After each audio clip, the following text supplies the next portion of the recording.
and welcome to day 4 of Winning the Game of College Admissions. Strategic move number 4, crafting your unique story. Well, I know students, you're right now saying, not another essay. I was the same way when it was time to write my college essay. I was nervous, I had anxiety, I didn't know where to start or where to begin. But one thing I realized is that if you could just be who you are and uniquely discover and tell the reader exactly what you want them to know about you, this is the one place that you get that chance and that opportunity, and that's in your essay. They can read everything else about you in your college application, but this will be an opportunity for you to really share who you are from the inside out. So, what are some areas that your essay should entail?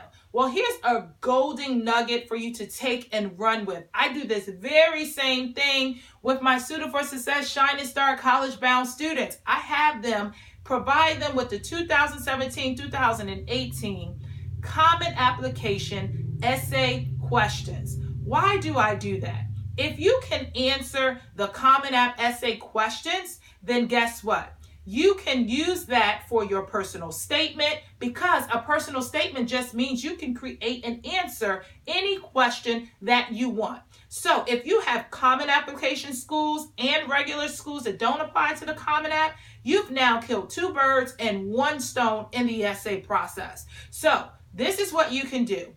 Research those, Google those questions, look at it. It's usually 5 to 7 prompts. Choose 2.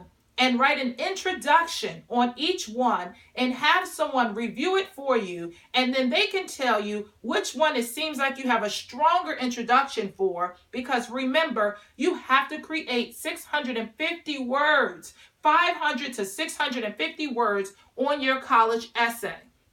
Now, here's some nuggets. An introduction is the first place your reader is going to stop at. So if you don't capture their attention right then and there, most likely they are not going to read past your introduction. So my motto is open with a bang in your introduction.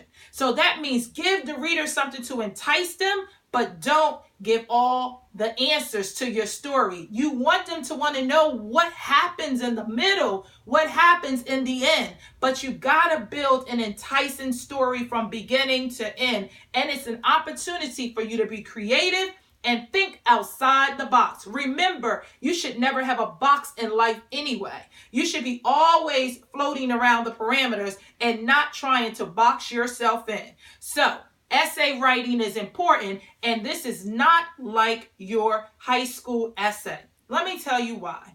Most of you go through and you're rigorously trying to follow the rubric, right? So you have to make sure you cross this T and dot this I and make sure you include this and include that. This is an opportunity for you to creatively express something about you and who you are. Now, pretend I'm the reader of the college admissions campus that you're deciding to go to, and you want to tell me about a football game, or you want to tell me about a cheerleading competition, or you want to tell me about a track relay race. Well, I've seen a lot of those essays, and that is not what's going to entice me. However, knowing something very special and intimate about who you are, now that would entice me. So remember to stay clear of the mediocre essays that everyone is writing and think outside the box and get creative. After all, you want to uniquely stand out for who you are and what you bring to this college. And you want the reader to never forget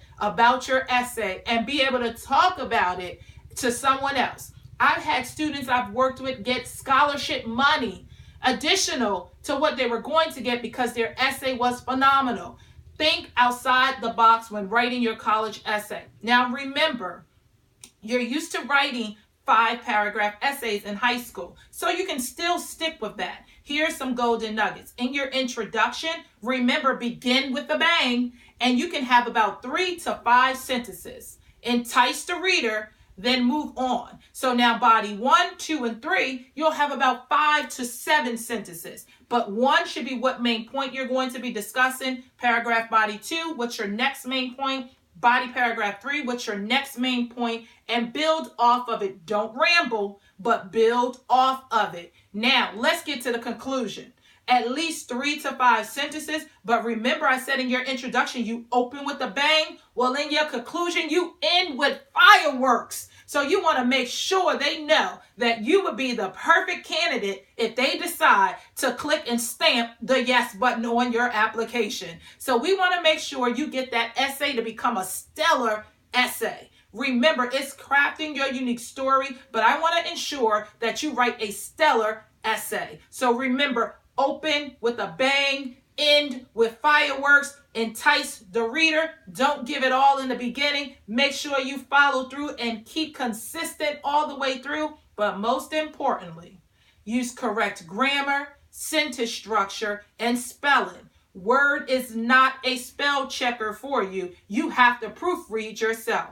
Now let's talk briefly about proofreading. If you have not done several drafts of your essay, you have not written a stellar essay.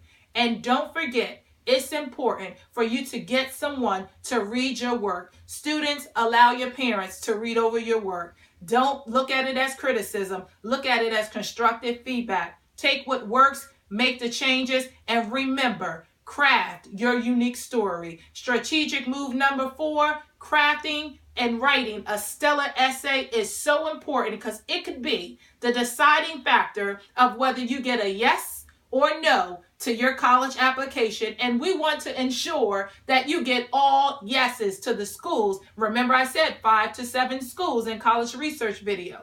Thank you so much. I had an exciting time sharing with you about crafting your stellar essay.